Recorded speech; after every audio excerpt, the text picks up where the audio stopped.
وكده احنا اتكلمنا عن الستوري بيهايند سيلز، البي تو بي فيرسس البي تو سي، بريبير يور سيرف تو سيل، كاستمرز كامز فيرست. هنتكلم بقى دلوقتي عن السيلز بروسيس والفاليو من وراء افكتيف سيلز بروسيس. طيب يعني ايه سيلز بروسيس اصلا؟ ما هو احنا لازم نفهم يعني ايه بروسيس اصلا.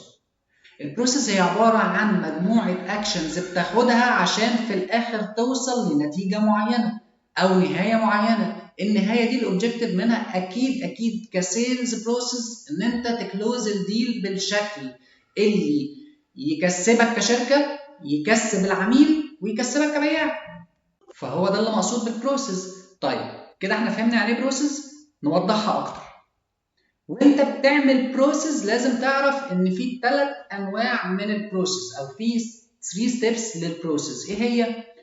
اول حاجه بري سيلز اكتيفيتي، الاكتيفيتي او الستيج اللي يسبق الستيج بتاع الكاستمر انجيجمنت. انت بتعمل شويه حاجات كتير، بروفايلنج بقى، بنتريشن، تبدا تخش على لينكد ان وتشوف تفاصيل الموظفين اللي موجودين وعدد الناس اللي موجودين جوه الشركه، تشوف اللوكيشنز بتاعتها، الفروع بتاعتها حوالين العالم.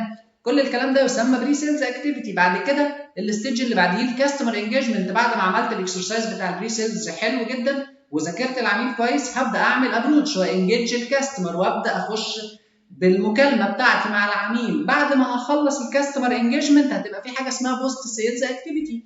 فبكده نكون فهمنا ان وانت شغال مع العميل عندك 3 خطوات، والثلاث خطوات مربوطين ببعض، كلهم مربوطين بالخطوه اللي في النص اللي تسمى كاستمر انجيجمنت. انت بتذاكر كويس العميل، تعمل انجيجمنت مع العميل، بناء على الانجيجمنت اللي انت عملته بيبقى فيه حاجات خرجت بيها من الميتنج مع العميل او الكول مع العميل، فبتبدا تبقى عايز تبعتها، تسمى البوست سيلز اكتيفيتي. فهي دي كده ال3 ستيبس اللي بتبني عليهم السيلز بروسيس بتاعتك. فيلا بينا بقى نخش على السيلز بروسيس.